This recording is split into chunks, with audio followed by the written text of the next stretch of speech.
Hi guys, I'm Phill from Australia and I hope you're having a fantastic day.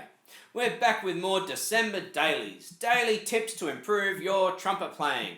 If you haven't already, hit that subscribe button and the bell notification button. That way you can stay tuned for more videos. There's a new one every day for the month of December. Today we're working on intervals and why they're important to your trumpet playing. Now I've already touched on them earlier in this series, but we're going to go into a little bit more depth on them today, right? Not too much because these are quick tips to improve your playing and you want to get back to practice. So, trusty Arbans. We're back on the Arban's book. This is one of my favourite books. I've had this one since I was 8 years old and I use it quite frequently. The Arban's is one of my favourite books. It is a must-have if you don't already own it. I will leave a link in the description where you can purchase it. It is an Amazon affiliate link, so if you do purchase it by clicking on that link, it will give me a few cents, so it'll help me out as well. So, help me out, click that link, and then that way I can get a little bit of something for doing these videos.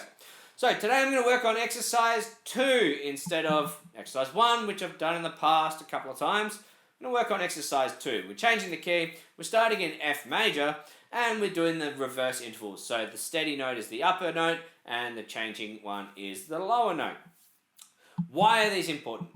These are important because quite often music does not go a step. It goes multiple steps.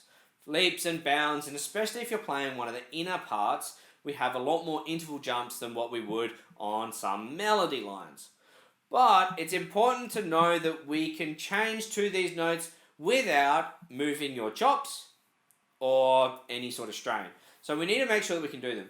We also need to know that we can hear the interval before we play it, because if you can't hear it, you won't nail it. So we want to work on our internal hearing. It's good for our articulation because we need to be able to play these in different styles of articulation. So all tongued, all slurred, tongue short, tongue long, whatever you can think of. We want to vary this up.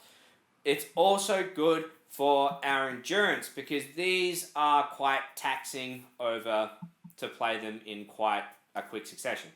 Tips on how to practice these and get the best results from them. The first one is play slowly. Very slowly. Slow as you need to be accurate.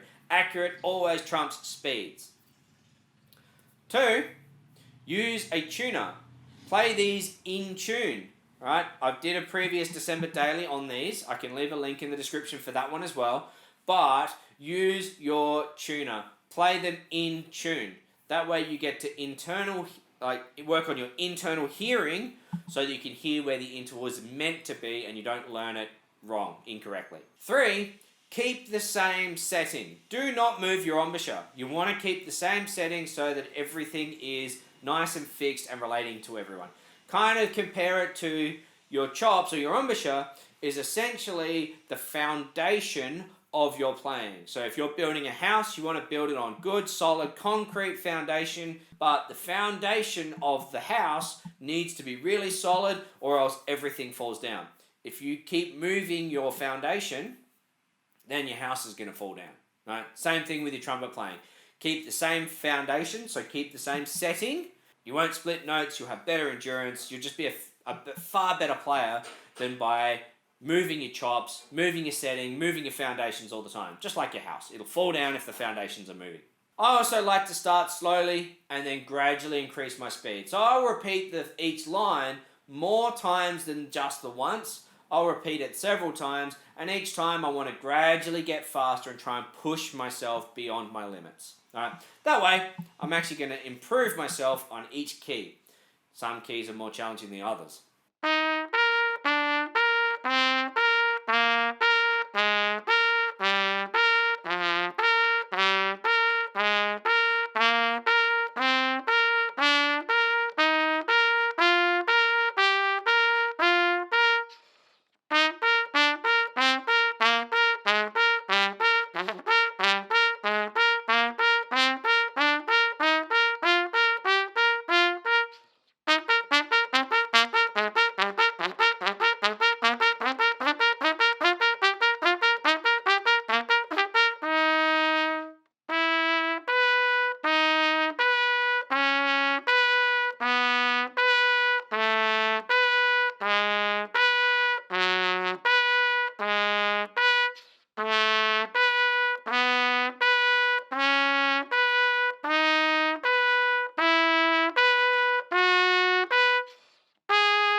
go through all these keys.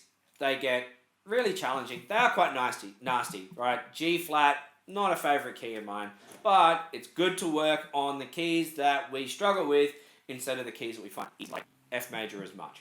So start with the key that you find easier, and that way you can build yourself into it, work your way into it. Then go to a key that is really tough and just spend a bit of time to really hone your skills on that, and then move on. If you struggle to find practice time or don't know what to do in your practice time and you really want to improve your playing, go and check out my free guide on how to structure your practice routine. It shows you what to work on and how to work on it, and it works for players of all levels. It's completely free. The link is in the description below on where you can go and download it, and it is completely free. Did I say it was completely free? Good. Go and check it out. Remember to hit that subscribe button. Remember to tick that bell notification, and I'll see you guys tomorrow. As always, I'm Phill from Australia, and happy practicing.